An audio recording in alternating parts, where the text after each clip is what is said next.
You call.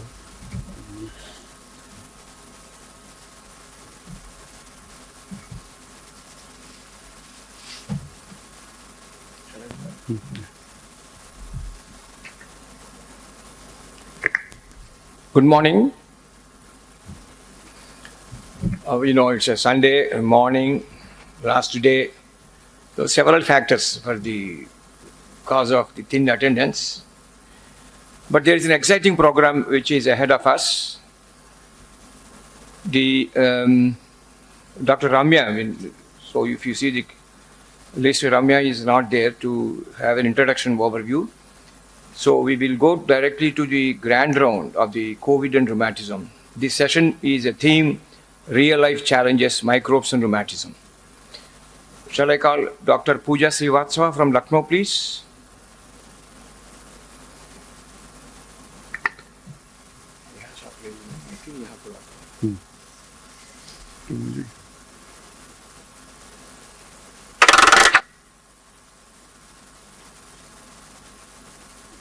Good morning, everyone. So I'll be speaking. I would thank the Iracon organizing committee for giving me this opportunity to actually revise COVID. We have become very relaxed over the last 6-7 years, and we thought that it probably is over. So overall, the interaction between SARS-CoV-2 and autoimmune and rheumatic diseases, it is an interface between the host immune landscape, which medicines the host is on, and the effects of virus on the pre-existing immune disease state. And the interplay between two actually decides the outcome of patients. So in last 3 years, what we have seen is both the COVID and the human race, they have been playing hide and seek game. Once COVID comes up with some new variants of concern, and then we develop a new drug and mechanisms to deal with it. And somehow this has hide and seek game has been going on for last 3 years, and the virus has now moved from pandemic to an endemic stage. So I would try to answer questions on COVID and rheumatism on a case-based method. And so we moved to our first case. This was a 35-year-old lady who presented with low-grade fever for 8 weeks, mild cough and grade 2 dyspnea on exertion for 4 weeks. And there was history of transient rashes on arms and arthralgias in the hands and feet. She had history of moderate COVID-19 disease for which she required 5 days of admission and received a short course of steroid and remdesivir. She has history of hypothyroidism, which is in good control and treatment, and she has a family history of rheumatoid arthritis in her elder sister. So what would be the differentials in this patient? Does she have long COVID? Is a new autoimmune disease triggered in her because of the recent COVID infection? Or it's just a coincidence that probably a new disease was already coming in and at the same time she developed COVID. So there's no clear answer to it. Further research and a very close follow-up can truly answer the question. We have seen that there's a condition called long COVID syndrome, and many symptoms and manifestations are being fit in that. So what exactly is this long COVID syndrome? It's basically the time lag between microbiological and clinical recovery. So once the microbiological recovery has occurred, the patient has become PCR negative and there are persistent symptoms of various organ systems. That is considered and is being observed and studied as long COVID syndrome. And there are a lot of manifestations which are attributed to post-COVID thing. The most common, which probably affects almost all organ symptoms, and the most common one which we all came across in the 2020s and 21 was the multisystem inflammatory syndrome, both in children and adults. So both had a case definition of multisystem inflammation with raised acute phase reactions. But the most important part to think there is this was to be labeled only when there was no alternative plausible diagnosis. Not everything, each and every symptom which occur after COVID is post-COVID. We should first investigate all the plausible causes, and then if we don't find anything and we have a positive or a history or a strong report that patient had a recent COVID, then probably it can be attributable to COVID.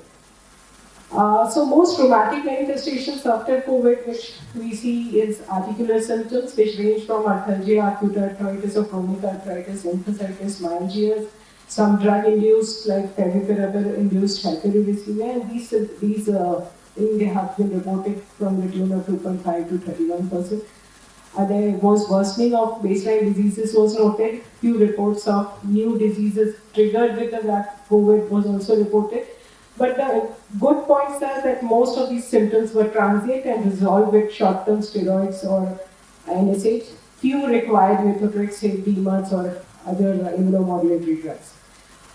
This was a case report, this was a study case series from Kolkata, where they reported 23 patients with reactive arthritis happening within a month of COVID infection.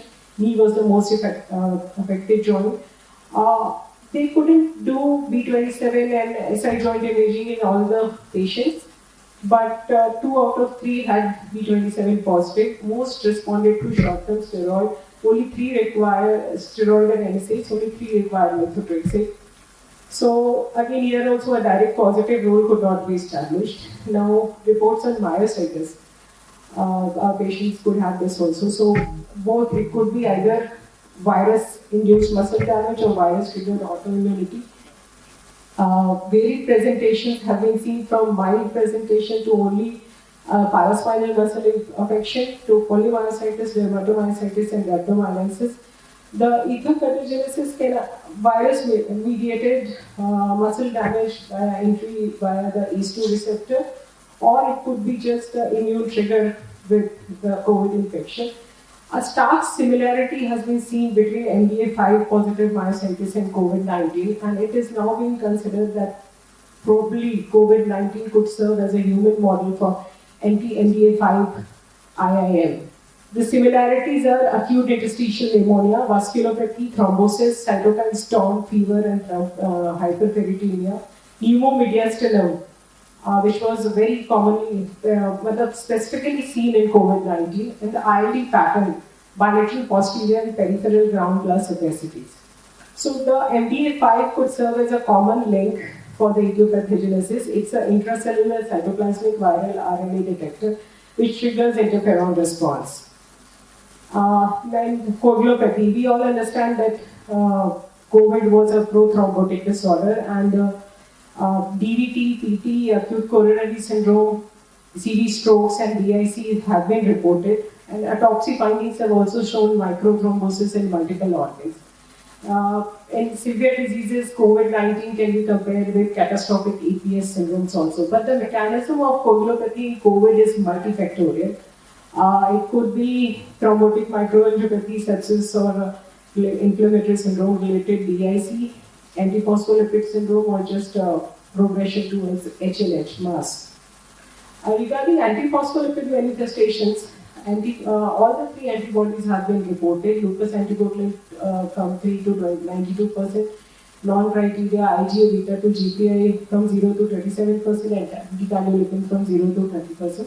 Most of these antiphospholipid antibody titers were transient, fluctuated, and turned negative within a period of 1 or 2 months.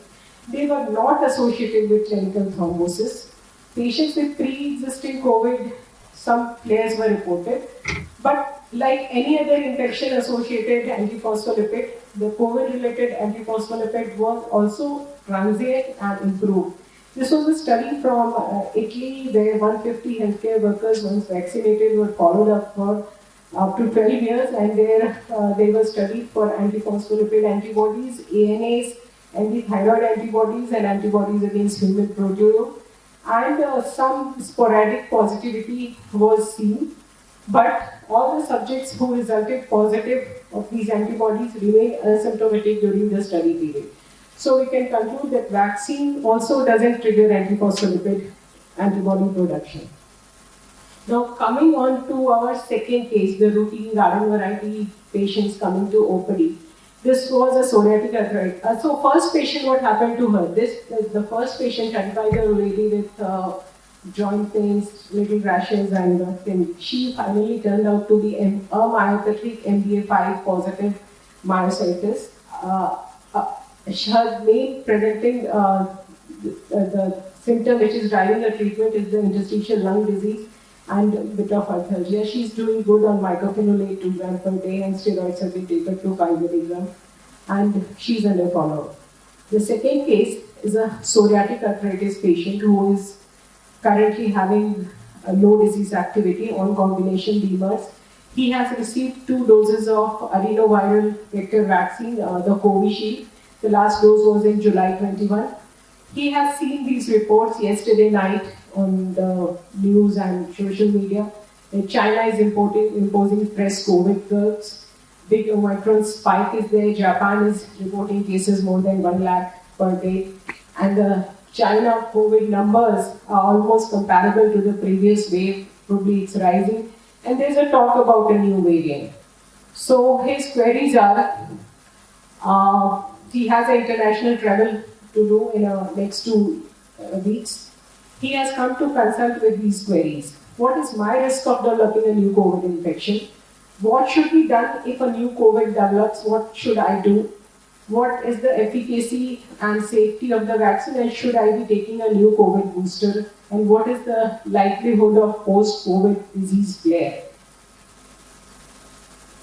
So to answer these questions, we can show him the data which is available.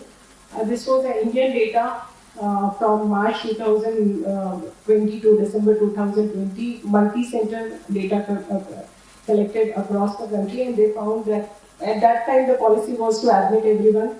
So mortality predictors were other comorbidities like diabetes, hypertension, severe dyspnea and presentation, high neutrophil count, and patients who were on rheumatic disease who were on a very high doses of steroids, like more than 20-25 milligrams per day. And overall mortality was comparable to the general population. It was not that the patient of autoimmune rheumatic diseases had higher morbidity or mortality. This was another study where 9,212 autoimmune rheumatic disease patients were followed up for around 5 to 6 months from 15 rheumatology centers, mostly in Western India, where it was found that patients on these drugs, 3.5% patients developed, and the risk factors for poor outcome in these patients were older age, male gender, smokers, hypertensive or diabetic status, and condition of underlying lung disease. They have reported that case fatality rate was higher in patients with autoimmune rheumatic disease, both from Karnataka and Kerala, as compared to the general population. Here to note, the general population data was taken from the government reported cases, and we can all think how the numbers were. So we have seen MISC and MISA post the Delta variant. This was a study in Lancet just this month only, which showed that the frequency of long COVID was much less after the Omicron variant as compared to Delta variant. And the Omicron cases were less likely to experience long COVID for all vaccine timings, whether they had received vaccine for more than 6 months, 3 to 6 months, or even 3 months. The chances of long COVID after this was higher. So what if this patient develops COVID? He should follow COVID line. He should take a booster dose, and if he should not be stopping his DMARS, and if he develops a serious disease, he should consider pre-exposure prophylaxis with monoclonal antibodies. If he develops a mild disease, probably antivirals can be considered like molnupiravir or remdesivir. For severe disease and for a mild disease, he should withhold the DMARS for 2 weeks. For severe disease, he needs to get hospitalized. depending on his severity. Medicine demands would be stopped in the first week, and depending on the severity, dexamethasone iron inhibition can be planned, and it should be balanced to avoid infections.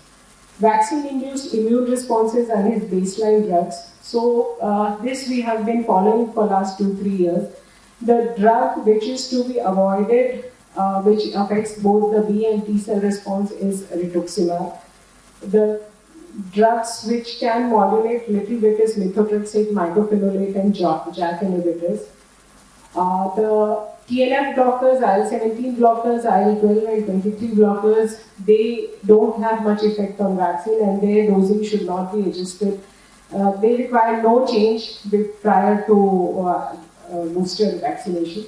What about the safety of vaccine? So vaccination has been the strongest weapon against this fight against COVID-19, and this was the data from 30 countries of more than 5,000 patients who were vaccinated with either mRNA vaccine or adenoviral vaccine, and the breakthrough infection in completely vaccinated people was just 1%. 37% possible probable adverse events, less than 5% had severe adverse effects. 4% disease flares were reported. They were mostly MSK symptoms. Only 1.5% required change in dose or a new medication. This was vaccine efficacy data where the Covishield and Covaxin was compared, the two vaccines which was available in our country. And it was shown that patients with autoimmune rheumatic disease had lesser titer of antibodies as compared to general population. But the difference was only like 90% in autoimmune rheumatic disease versus 97% in non-autoimmune rheumatic disease patients. And the antibody titers were also higher. And the point to note was patients who were vaccinated with Covishield had much higher antibody titers as compared to Covishield. So probably if the question is asked which vaccine, in our country we would recommend Covishield because mRNA vaccines are not available here. Hybrid immunity, this was another study where they compared different immune seroconversion titers in patients who had single dose, double dose, infection and double dose of vaccine. So patients who had both infection and vaccine had much higher antibody titers and had higher neutralization capacity for virus in vitro studies. So probably most of our population has a hybrid immunity. Most of them have received at least one dose. And with the new wave coming, probably we should be recommending a booster dose. So regarding the vaccine adverse events, vaccine-induced thrombocytopenia and DIIT has been reported. But the frequency for this is less than 1%, less than 1 case per 1 lakh, and it's more of a just side effect which happens. So for most symptoms can be controlled just with a paracetamol. Patients who develop severe chest pain, shortness of breath, palpitations, leg swelling, or persistent swelling in leg, those patients should be, their VIPT should be considered, and appropriate treatment should be started as early as possible, that is mediated by platelet-4 antibodies. But for large majority of people, including those with vascular disease, the benefits of COVID-19 vaccine greatly outweigh the risk. Vaccination is safe and still remains the best way to limit COVID-19 spread.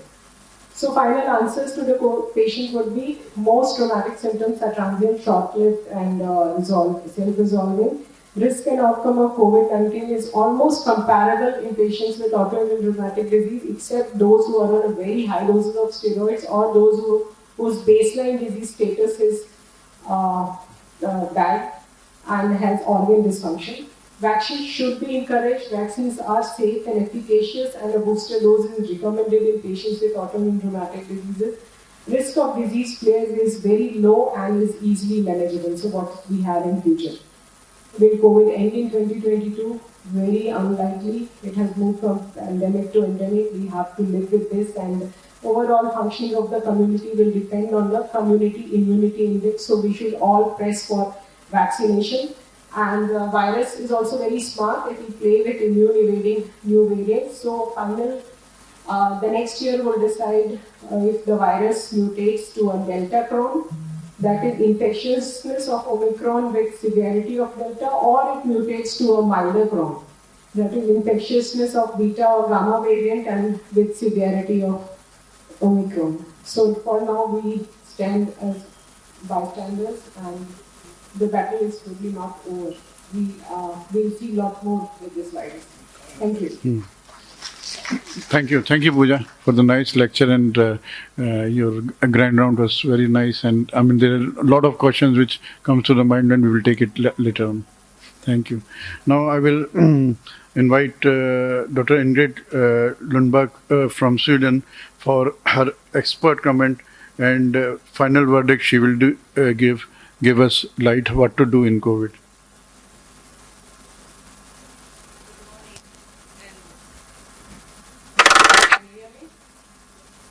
Yeah. Good morning, and I congratulate Dr. Pooja for a very nice presentation. And I totally agree with you on your comments. And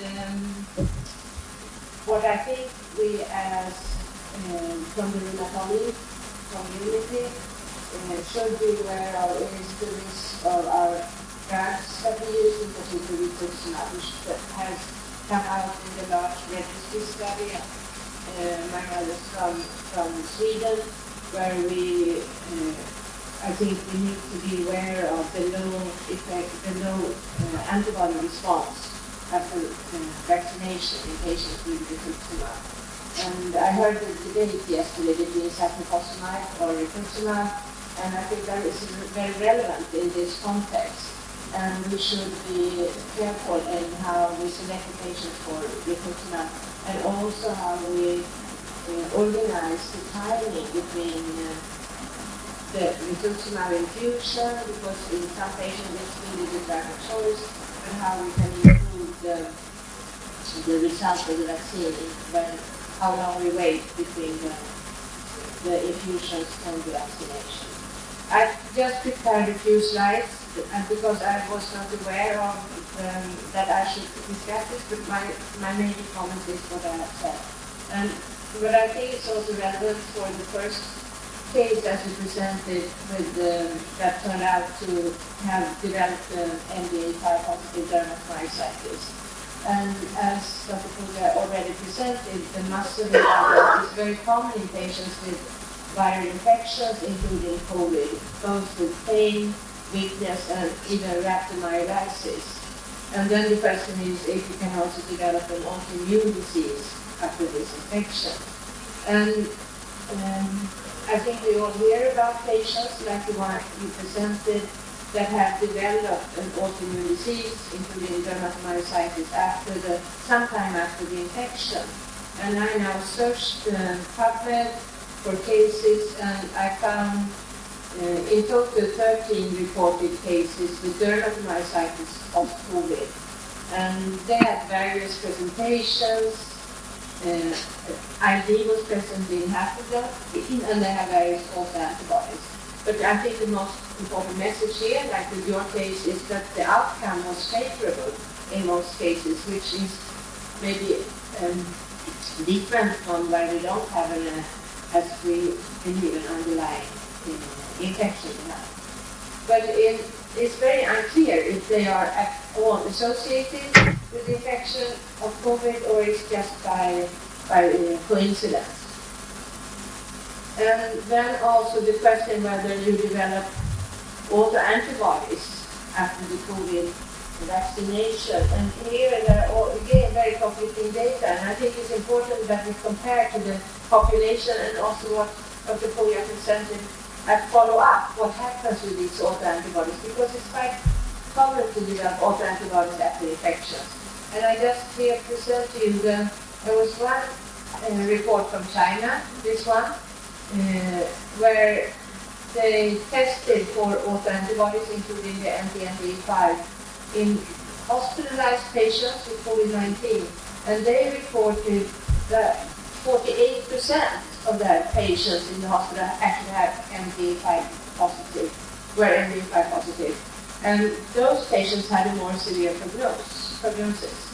And then there have been a couple of other studies with lower number of cases, but where they did not see an increased number of MD5 or other autoantibodies compared to population. So I don't think we know this yet, and I think this is a question we need to follow up, in particular if you develop disease or if they are only asymptomatic.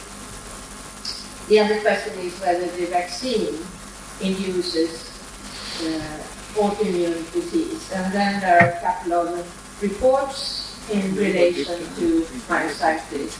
And I just show you one here. This is from the UK, where they identified in Yorkshire a cluster of new onset myositis after the vaccine. And you can see they had 9 of them had received the AstraZeneca vaccine and 6 had received the mRNA vaccine. And they developed different types of myositis. 3 had interstitial lung disease, 3 skin rash, and they had various autoantibodies. But again here, the outcome improved with commercial treatment, and even spontaneously in 2 cases, and 1 patient died. So there is a temporal association, but the question is there causality? And that we cannot answer by this.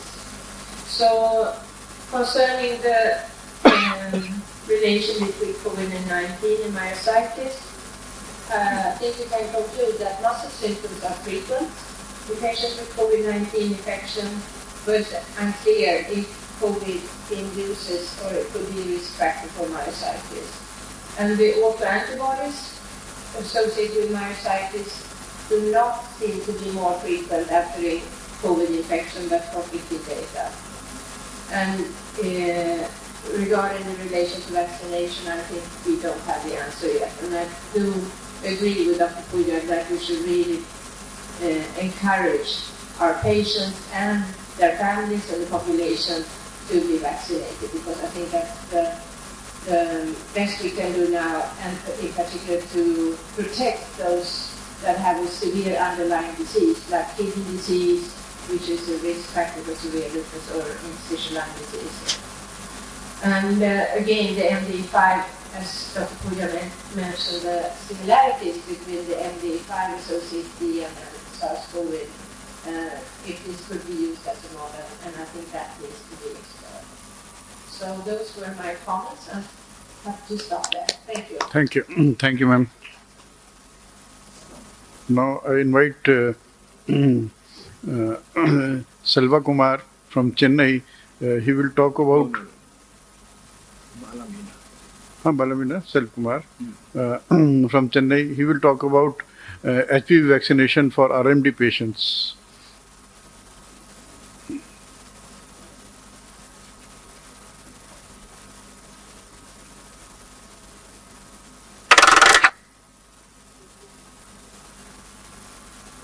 Good morning all, and also I would like to thank the organizers and scientific committee for giving me this opportunity to be with you. So we all know about the human papillomavirus producing both genital warts and the cancers of the genital tract as well as oropharyngeal cancers. Just to freshen up, what is the need of HPV vaccine in general and HPV vaccine in rheumatic diseases? Because at the outside the world, there is some data facts that has to be analyzed. Cervical cancers are cause of leading death, 1/3 of the leading cause of death in women, second to breast cancer. Out of 500 women detected cancer in year, 80% of developing countries, 275,000 die annually because of cancer. And though pap smear done periodically helps in identifying cervical cancers at the early stage, we have to know about the association of human papillomavirus in each individual. So because they are producing 90% of the cervical cancers along with the oropharyngeal cancers and penile cancers in male. So the syndrome will be from clinical scenario from genital warts to cervical cancers. So introducing the HPV virus, there are 200 related virus groups along with the HPV. and 100 producing genotypes are identified. Out of that, 40 types spread through direct sexual contact. And they are, what are they? They are a group of DNA viruses, and the genotypes associated with genital warts are types 6 and 11, whereas 16 and 18 types are produces 70% of the cancer cells predominantly, other than the other oropharyngeal cancers. So what is the structure of papillomavirus? They are small, non-annular, icosahedral DNA viruses that have a diameter of 52 to 55 nanometers. The viral particles consist of a single double-stranded DNA molecule ranging up to 8 kbase gas. It's bound to cellular histones and contained in a protein capsid composed of 72 pentameric capsules. This structure has to be needed because it enters into the cell, and because of the DNA molecule, it persists inside the cell and producing cancerous tissue. So is papillomavirus circular or linear? It's circular, and all HPV are non-annular double-stranded DNA viruses. So they have a free entry into the cells. So this is the EM view of the virus.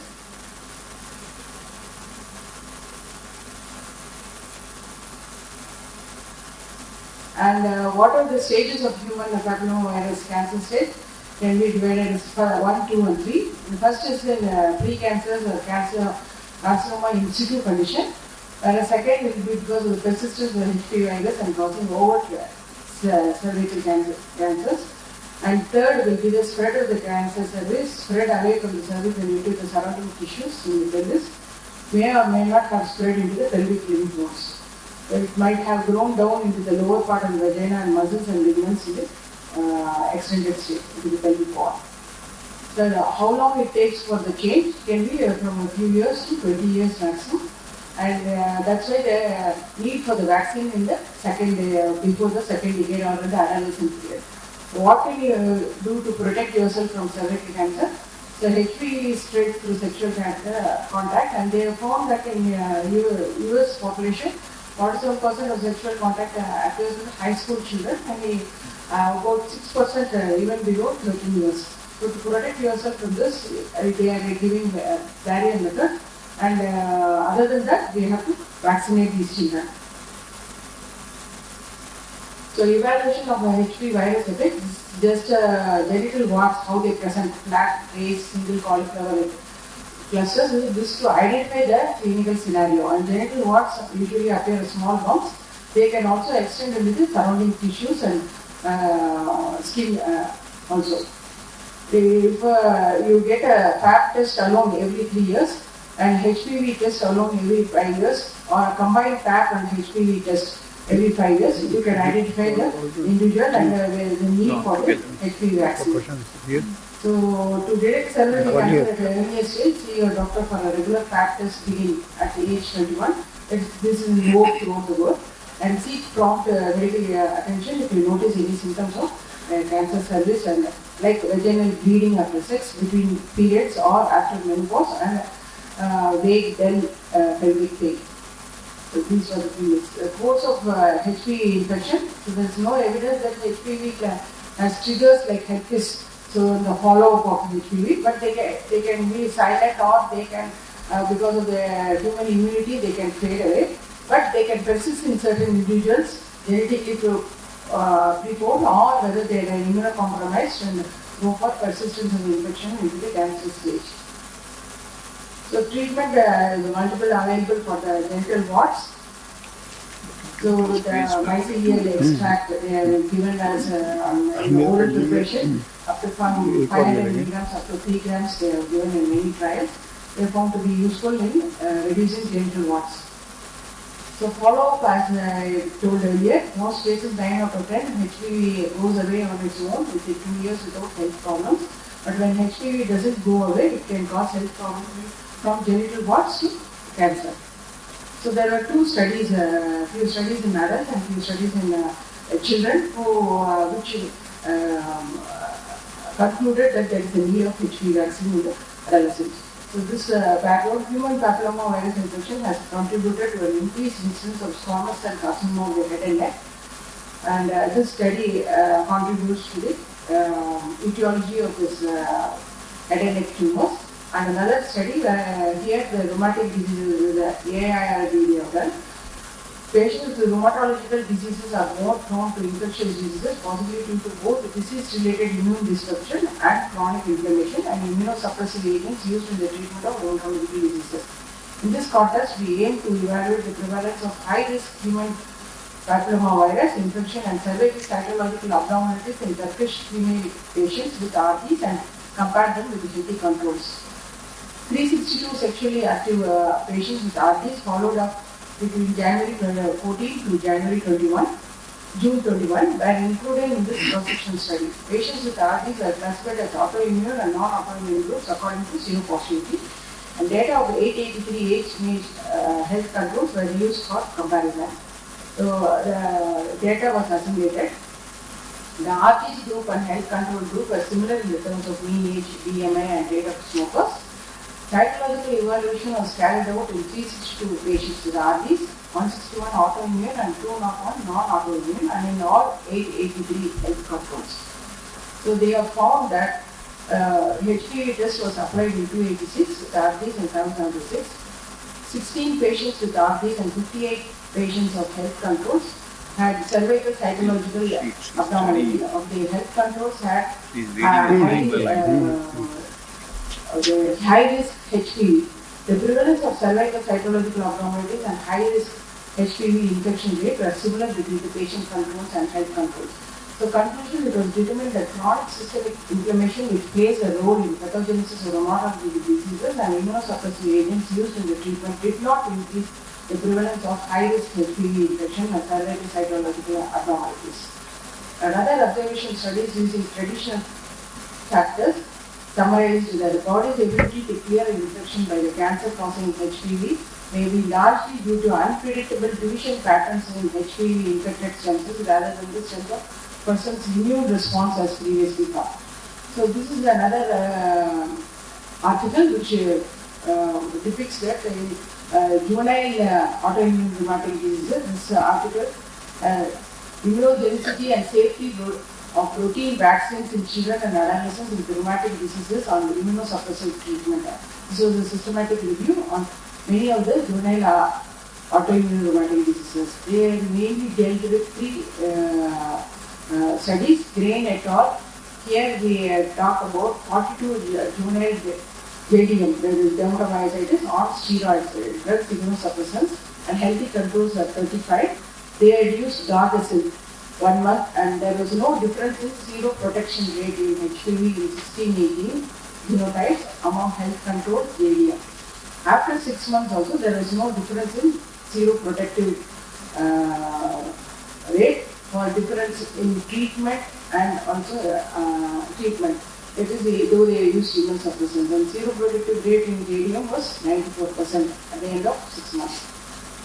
So in the another study of Hedge et al., Netherlands, 2014, JAA, they studied on JAA, 68 people against 55 health controls. They used Cervarix as a vaccine, and after 1 month there was no difference in geometrical mean titer of the antibodies, and also at 6 months there was no difference. So in each study they studied a different aspect of the vaccine efficacy. One was seroprotective rate, and this study is geometric mean titer of antibodies.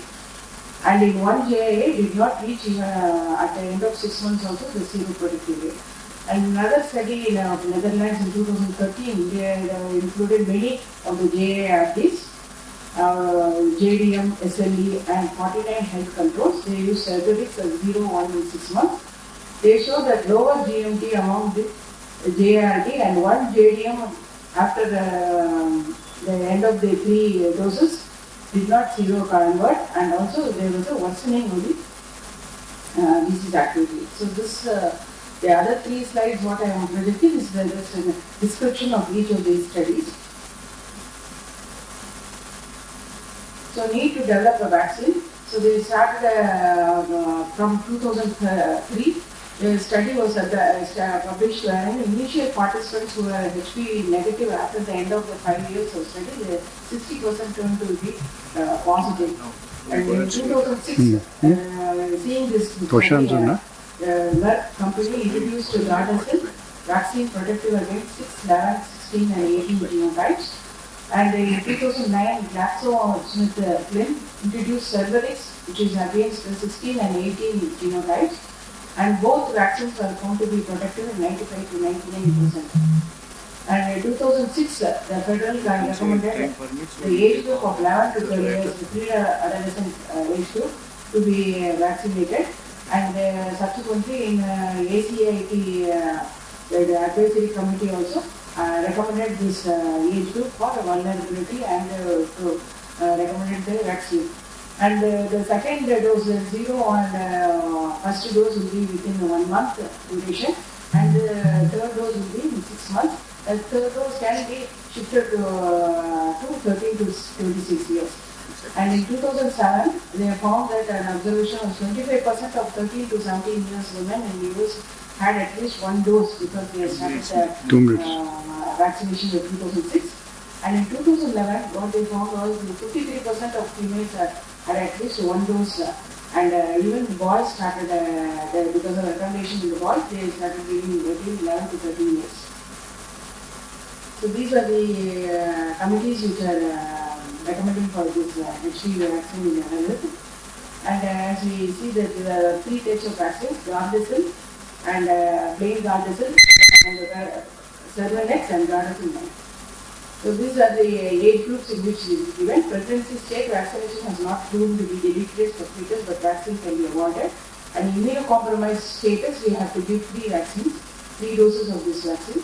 And vaccine preparation is from the HPV surface component, and it is found to be not to be effective but to produce immunogenicity. And HPV vaccination, and I already told that it can schedule of vaccination, and effectiveness is being seen both in cervical cancers and also in the oropharyngeal cancers, and even for the partners, even the genital warts has been reduced with the veil. And does the HPV vaccine carry any health risks or side effects? Yes. Mild and systemic effects have been seen. Mild common side effects of being pain, induration, soreness, swelling or redness at the injection site, and systemic reactions will be in headache, fatigue, nausea, itchiness, muscular pain and fever. Sometimes dizziness will be there after the injection. We must make the person sit for 15 minutes and then slowly they come out of this problem. And the facts, is the HPV vaccine required for school enrollment? Yes, no, it is being recommended, and it might differ from state to state based on the age group. Do women who receive the HPV vaccine still need a pap test? Yes, because the pap test is in vitro or in vivo, they can produce in situ carcinomas other than the HPV virus infection. So we have to do a pap test every 3 years from the age of 25. Difficulties in administering HPV vaccine. Yes, there may be some adolescents who are reluctant to receive 3 doses, and some misunderstandings that the vaccine will produce some other deleterious effects in the individual. And mother's attitude whether it's compulsory for a school and physician's recommendation is they found that 82% of childhood population in took vaccine with the physician's recommendation. So as physicians, we are bound to recommend this vaccine, and I don't have any disclosures to this vaccine. Thank you, ma'am. Now I think we are running a little short. So, delay is there, so I mean we will take the question answer later, and I will invite now Sarvan Kumar for his talk on avoidable delay in diagnosing septic arthritis, which is a very severe condition in our domain, and what are the controversies regarding it. Dr. Sarvan, please. The outset, I thank organization for giving me this opportunity. So today I am here to deal with avoidable delay in diagnosing septic arthritis and its devastating side effects. Controversies will be dealt with by your person. So as you know, septic arthritis is a medical emergency. There we should not delay in diagnosis because timely intervention preserves the joint. And primarily we diagnose septic arthritis based on the clinical presentation and synovial fluid analysis. And generally it is a straightforward diagnosis if we encounter the classical presentation. But there are a lot of cases in our rheumatology practice which overlaps with rheumatoid crystal arthropathy, which confuses us to reach a diagnosis. So we know the risk factors of septic arthritis include pre-existing joint disease like crystal arthropathy, rheumatoid, lupus, recent surgery, diabetes, and immunocompromised state, CKD. And but up to 22% of patients with septic arthritis, there are no medical risk factor and no underlying joint disease, and this group will be generally missed by us. And when we encounter any patient with septic arthritis, we have a lot of differentials in our mind because as a rheumatologist, we see a lot of cases with gout, pseudo gout, and inflammatory arthritis, and sometimes viral arthritis.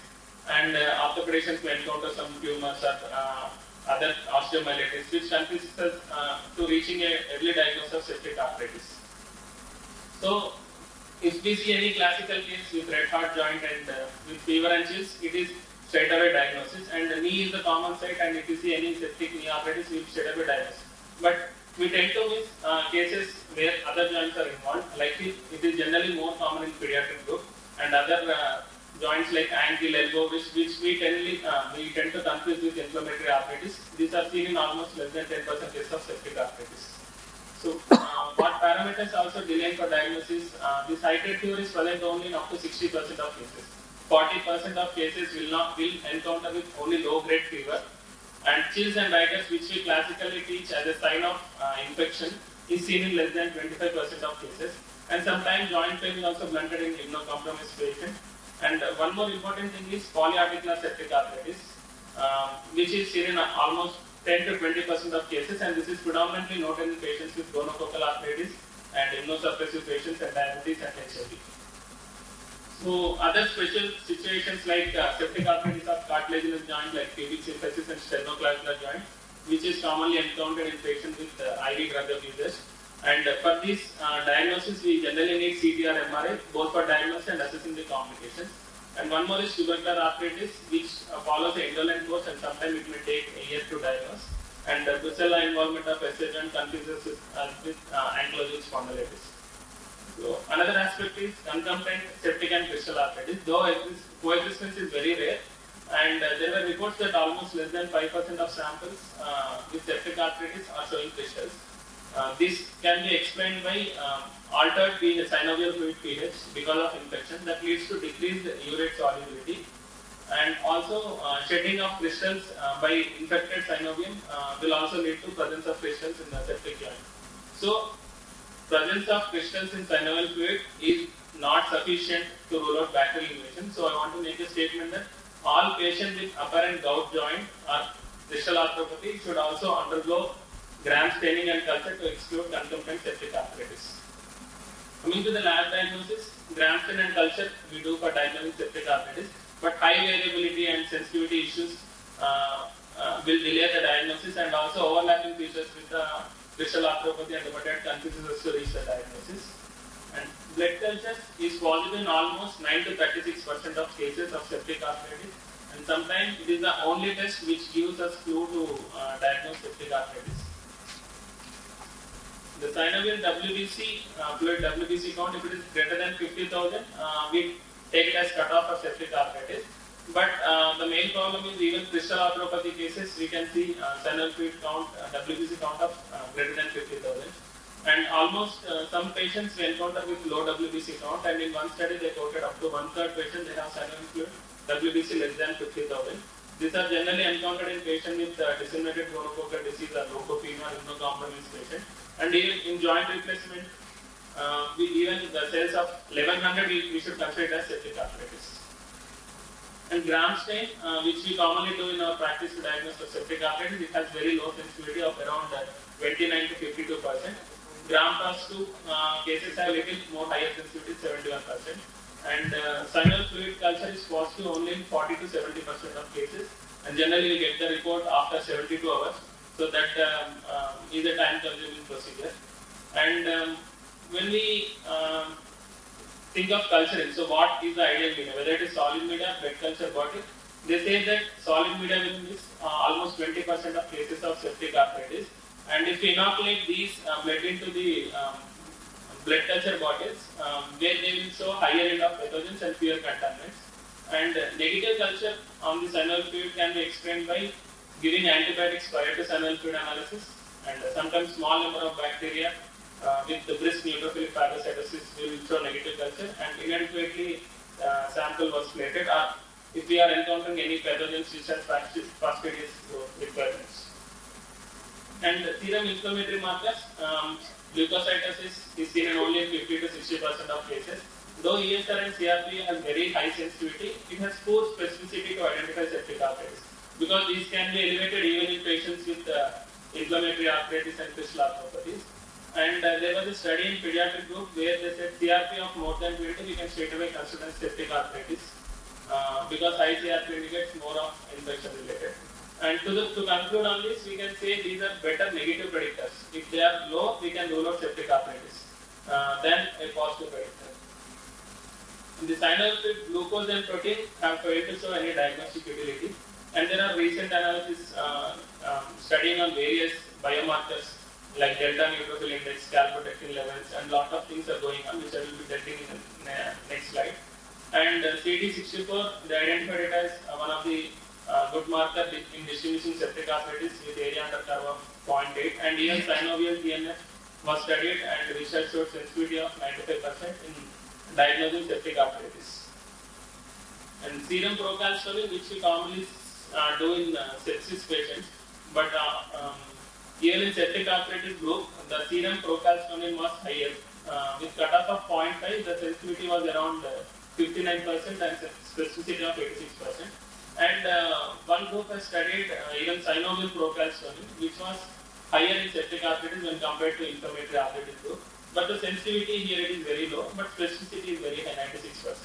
So procalcitonin may add to a diagnostic accuracy in finding out septic arthritis, but synovial procalcitonin has less sensitivity. And one more common thing we can do in our practice, which I learned after studying for this preparation, is leukocyte esterase and glucose levels that we can do with a urine dipstick, which is available in our clinics. So we can dip this urine dipstick in the synovial fluid for 6 minutes, and we can see the result. Where this, because of the bacteria, the leukocyte esterase is produced by the activated neutrophils, and this bacteria utilizes the glucose. So we found low glucose in the synovial fluid. So when we do analysis. When they have done analysis by seeing these factors alone, the leukocyte esterase 2+ and 3+, and glucose is negative, they did not find much possible evidence to support. But when they combine these two parameters, that leukocyte esterase and low glucose, they found that it is very best marker to discriminate the septic arthritis with a sensitivity of 85% and specificity of 100%. So it is a cheaper tool which can be used, but large data is needed to establish this one. And another is lactate levels, which is high in any which is high in septic arthritis because it is produced from the bacterial metabolism. So lactate, when compared to the crystal arthritis and non-inflammatory thing, lactate will be high and glucose will be low. So this synovial lactate by glucose ratio is also relevant in discriminating septic arthritis with area under curve of 0.85 with sensitivity of 52%. And it is important that we should measure D-lactate, which is produced by bacteria, and rather than L-lactate, and I think most of the labs will not have this differentiation. And there was a recent study where a group analyzed almost 26 different diagnostic tests across 15 papers to reach a conclusion of early diagnosis of septic arthritis. And in this one, as we said, there are markers like lactate by glucose ratio, high likelihood ratio of septic arthritis diagnosis, and calprotectin, if it is greater than 150, it indicates septic arthritis, and if it is less than 52, we can take it as negative predictor for septic arthritis. And synovial fluid greater than leukocyte greater than 50,000 with neutrophils 90% and better sensitivity and specificity. And this leukocytes greater than 50,000 plus negative crystals also increases the likelihood ratio of septic arthritis. And as we discussed, this leukocyte esterase 2+ or 3+, and low glucose also is a better predictor for septic arthritis.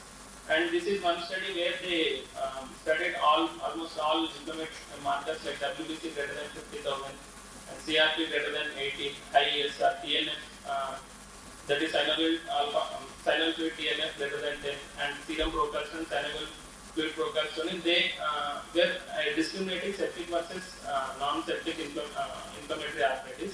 But IL-6 was more or less similar in both groups, which is not able to discriminate septic arthritis.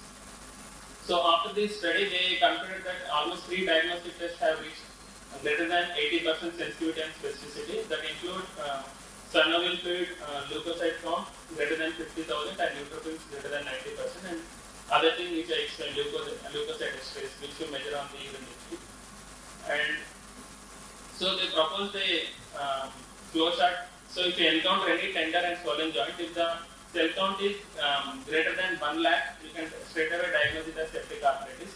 If it is 50,000 to 1 lakh, then you have to consider additional tests, either synovial active by glucose ratio or calprotectin or neutrophils greater than 95% or leukocyte esterase. If any one of these is positive, you can consider it as septic arthritis.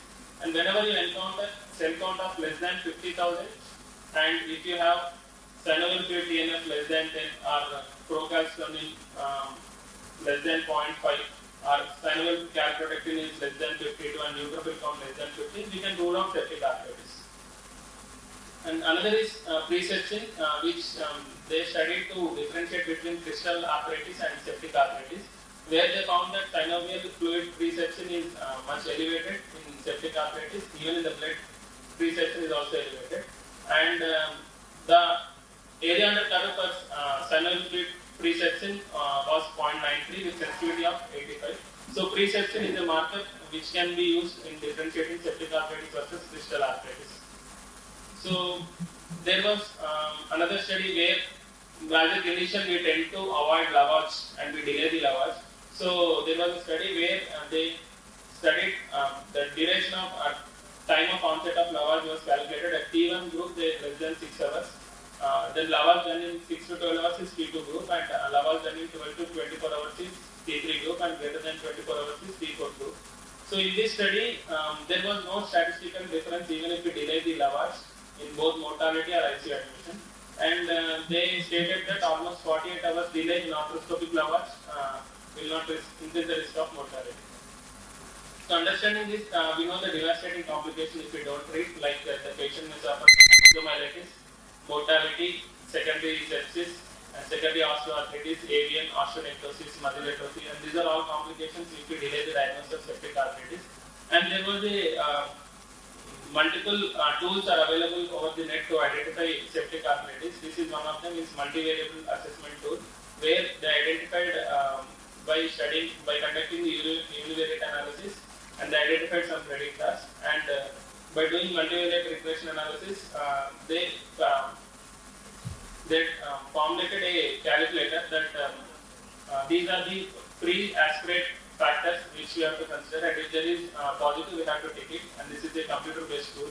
And this is the after synovial fluid analysis, these markers has to be taken, and by complex mathematical calculation which the computer will do, we can get a score like less than 10% is, which indicates low risk group, and moderate risk is 10 to 50%, and high risk group means that it predicts high risk of septic arthritis if you get a score of greater than 50.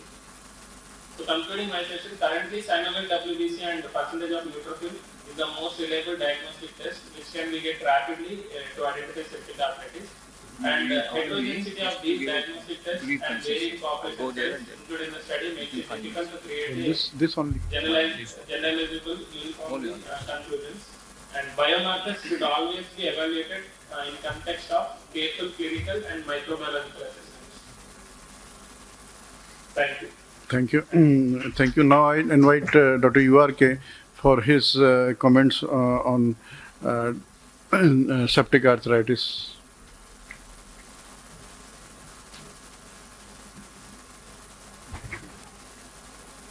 Good morning.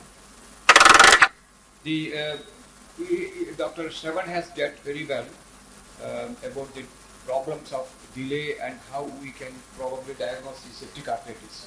If it's straightforward, the diagnosis would be easy. So now we realize how difficult it is sometimes. The general principles are the septic arthritis is a diagnostic emergency due to the morbidity and mortality and the functional risk related to structural damage. It must be managed by a team, actually, it's a team effort. orthopedic surgeon, medical, there is rheumatologist, microbiologist, paramedical. So these are the ones which we have taken French recommendations, joint and bone spine, 2020. The recommendations are septic artery should be considered in all cases of acute monoarthritis, whether the patient is febrile or not. And the number of joints do not rule out the diagnosis. Suspected septic arthritis justifies looking for signs of immediate severity or systemic inflammatory syndrome. It's essential to perform joint aspiration before administering antibiotics. Most of the times, in the emergency, we may have to give antibiotics, but draw the fluid, send to the relevant investigations for a cytobacteriological analysis, especially. The additional inoculation of the synovial fluid in blood culture bottles is recommended. This is the one which actually he has highlighted very well. In particularly the case where prior antibiotic therapy or long waiting time, the patient could have taken antibiotic before he comes to the rheumatologist or orthopedic surgeon. The synovial fluid microcrystal detection must be carried out in addition to the cytobacteriological analysis. This is an important finding which he has again mentioned, Dr. Savan. The presence of crystals does not include the gout. So gout, sepsis. These are the ones which we come across the differential, but the presence of the crystals does not rule out the sepsis, underlying sepsis. At least 2 sets of blood cultures should be performed, even in the absence of fever. Probabilistic antibiotic therapy can also be considered if there is a clear purulent synovial fluid without crystals. Go ahead with the antibiotics after drawing the fluid and sending for the bacteriological investigations. The total duration of the antibiotic therapy, IV initially, then oral, should be 4 to 6 weeks of bacterial septic arthritis.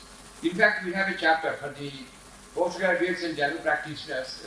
Dr. Aman Sharma and Rohini Handa brought out urgencies and emergencies in rheumatology. There is a book which must be available, and the septic arthritis is given by us with the chapter. To conclude, early diagnosis and treatment are important to improve the treatment outcomes for patients with septic arthritis. However, highly sensitive or specific rapid tests for early diagnosis of septic arthritis are evolving. The latest recommendations, the latest evaluation, well done by Dr. Savan, have been highlighted now in front of you. The rare entity with heterogeneous presentation and in fact emergency presentation makes it difficult for prospective studies. We cannot have actually prospective studies. It doesn't rule out that we should have actually in Indian studies. We should be having. So after listening to him and the latest insights, I think we may be missing some of the patients with the septic arthritis. And if you miss them, there may be ankylosis, the damage, and even so a lot of morbidity and even mortality. So I think I'll conclude here the consensus. Thank you very much. Thank you, sir. Thank you for nice conclusions.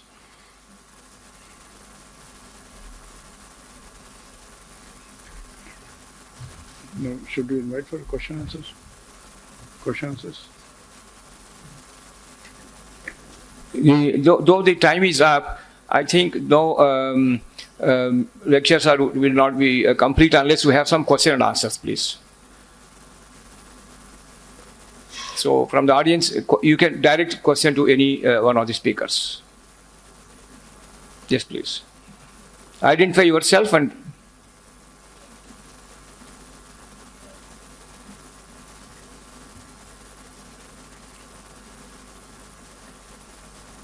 Hello, I'm Dr. Akansha Kapoor from New Delhi. My question is pertaining to COVID and the development of autoimmune diseases afterwards. So, I just wanted to clarify the time duration, which is there any consensus in this regard? How long should we, what should be the time duration between COVID-19 and the autoimmune disease, and when can we attribute the autoimmune disease to COVID-19 infection or vaccination? Is there any consensus regarding this time duration? Pooja, afterwards Lundenberg. Shall I go ahead? So that there is no clear time gap. We have a paper from Lancet this month only that also specifies that there is no clear time gap between this. But like for any of these kind of manifestations, before attributing it to COVID, we should rule out whether it's de novo, because even before COVID was there was a baseline prevalence of all these autoimmune and rheumatic diseases. So with this, the new virus circulating, the baseline prevalence has not gone away. So all the three possibilities can be there. It could be COVID related, it could be triggered by COVID, or both of things have come together. So if you have excluded everything, only then attribute it to COVID. And the only way to prove it, to take it to lab and do in vivo and in vitro studies in mice models, and then to replicate it, and only then you can prove it, the causal association. Otherwise, difficult. Any comments from Dr. Lundberg? Yeah, I agree, and we should remember that many of the autoimmune diseases that we work with have probably started maybe 10 years back with the appearance of the immune reaction. So it's hard to say when they actually start. So I think that they could be triggered by an infection, but or several infections. So it's very difficult to say. Thank you, sir. An additional add-on to that, is it important to know whether it was COVID triggered? I mean, does that make a difference to the prognosis? Like we discussed, the prognosis is better because they are usually self-resolving. So is this even an important question to ask, whether it was COVID-19 induced or not? So regardless of the COVID-19 related to the autoimmune disease, I think the treatment, the prognosis are the same as autoimmune disease. Do you agree with that, Pooja? Yeah. Thank you. Thank you. Any more questions before we conclude? Dr. Lundberg? Not a question, but a comment. I think we need to follow these patients, and if you have registers, to follow the patients in registers, and then we may see. We can learn from that. After a large cohort, actually, yes. Yeah, please. This is to the last presenter, Dr. Shravan, I think. Whether the profile of microbiological etiology of septic arthritis has changed in the recent years. I mean to say what, because is where I practice it in Pondicherry, we get pretty many cases of myelioidosis. So generally when we see septic arthritis there, we generally tend to give ceftazidime empirical therapy rather than others. So I would like to know your experience.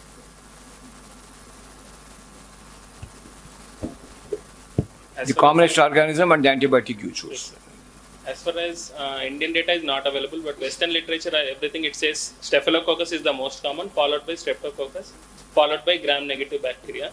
But this has not been much changed over the years in adults. But in pediatric patients, previously we used to see Haemophilus influenza as a common thing. But due to vaccination and preventive measures, and again the Staphylococcus has become. So it is the same old antibiotic policy which is recommended, except for children, the organism has not much changed. In myelioidosis, even it is reported very rare. In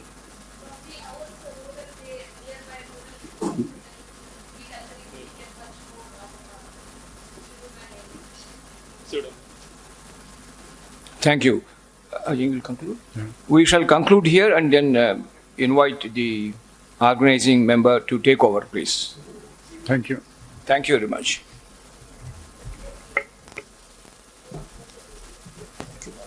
Great, thank you, sir. Thank you. Sit beside you. Thank you. Very good.